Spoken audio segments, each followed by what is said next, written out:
Cinta dalam motifnya, tetapi hukum dan keadilan adalah instrumennya. Assalamualaikum warahmatullahi wabarakatuh. Shalom, Om Swastiastu, Namo Buddhaya, salam kebajikan dan salam sejahtera untuk kita semua. Halo semuanya, perkenalkan saya Michika Hiroshi dari SMA Negeri 1 Cianjur dan saya berasal dari Kabupaten Cianjur, Jawa Barat. Saya di sini akan memaparkan sedikit materi mengenai hukum dan juga hak asasi manusia. Apa sih hukum itu? Hukum menurut Sultan Muhammad Amin adalah suatu kumpulan-kumpulan aturan yang terdiri dari norma dan sanksi-sanksi. Tujuan dari hukum adalah menimbulkan ketertiban dalam pergaulan manusia dan menciptakan keamanan juga ketertiban.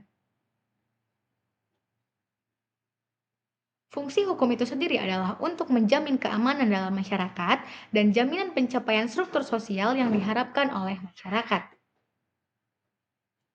Di sini ada dua jenis hukum, yaitu yang pertama hukum tertulis, yaitu hukum yang dicantumkan dalam peraturan perundang-undangan negara. Pada hukum tertulis terdiri dari hukum yang dikodifikasi dan tidak dikodifikasi. Yang kedua ada hukum tidak tertulis, yaitu jenis hukum yang berasal dan tumbuh dalam kehidupan manusia. Hukum tidak tertulis dibagi menjadi hukum adat dan juga hukum norma sosial. Jenis hukum tertulis yang dikodifikasi merupakan KUH pidana, KUH perdata, dan KUH dagang. Sedangkan hukum yang tidak dikodifikasi merupakan undang-undang peraturan pemerintah dan keputusan presiden. Hukum tidak tertulis yaitu berupa hukum adat, merupakan peraturan yang disepakati bersama dan sudah diatur secara adat. Jenis hukum tidak tertulis berupa norma sosial adalah hukum yang berkembang dengan sendirinya tanpa ada kesepakatan secara langsung. Di sini ada pula contoh pelanggaran hukum tertulis, yaitu yang pertama melanggar rambu lalu lintas, sanksinya adalah pidana denda, yang kedua mencuri barang milik orang lain. Sanksinya berupa pidana denda dan juga pidana kurung. Yang ketiga, melakukan penembangan liar. Sanksinya berupa pidana kurung dan juga pidana denda. Ada pula contoh pelanggaran hukum tidak tertulis, yaitu yang pertama, tidak ikut berpartisipasi saat ada kegiatan gotong royong, tidak menghargai dan menghormati perbedaan yang ada, dan tidak ikut serta menolong tetangga yang sedang membutuhkan. Sanksinya adalah kita bisa saja dikucilkan oleh tetangga atau orang-orang di sekitar kita dan tidak dihormati karena telah melanggar hukum tidak tertulis.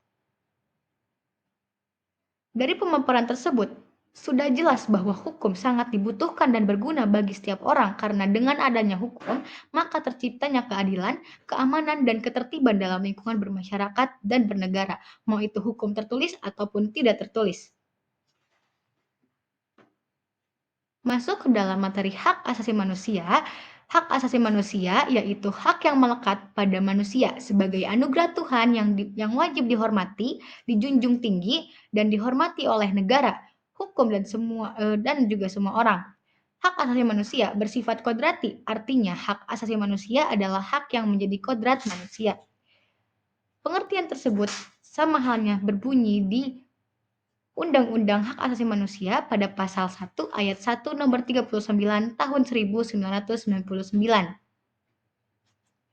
Ada pula macam-macam hak asasi manusia, yaitu hak untuk hidup, hak untuk tidak disiksa, hak kemerdekaan pikiran dan hati nurani, hak untuk beragama, hak tidak diperbudak, hak diakui di hadapan hukum, dan hak tidak dituntut hukum yang berlaku surut. Ada pula contoh dari pelanggaran hak asasi manusia yang pernah terjadi di Indonesia, yaitu peristiwa Trisakti dan Semanggi I dan II pada tahun 1998 dan 1999. Pada peristiwa Trisakti, ada aksi demonstrasi besar-besaran dilakukan oleh berbagai mahasiswa, termasuk Universitas Trisakti. 4 orang mahasiswa tewas tertembak dan 1 orang kritis. Yang 4 orang tewas yaitu ada Elang Mulya Lesmana, Heri Hertanto, Hafidin Royan, dan Hendriawan C. Selanjutnya, prinsip penting dalam penegakan hukum yang berkeadilan dan transparan, yaitu kesetaraan perlakuan, pemberian hak yang adil, transparansi, penyelesaian sengketa yang objektif, proporsionalitas hukuman, larangan penyiksaan, dan pengakuan dan perlindungan hak asasi manusia. Ada pula upaya pencegahan pelanggaran hak asasi manusia, yaitu penegakan hukum, peningkatan kualitas pelayanan publik, pengawasan masyarakat, pendidikan hak asasi manusia, kerjasama antar pihak, dan upaya kuratif. Dari sini sudah jelas bahwa kita sebagai generasi muda berperan penting untuk agen of change yang berpotensi membuat perubahan besar bagi negara yang jika dilaksanakan berlandaskan pada nilai-nilai Pancasila bahkan nilai kemanusiaan. Sekian pemaparan dari saya. Terima kasih. Wassalamualaikum warahmatullahi wabarakatuh.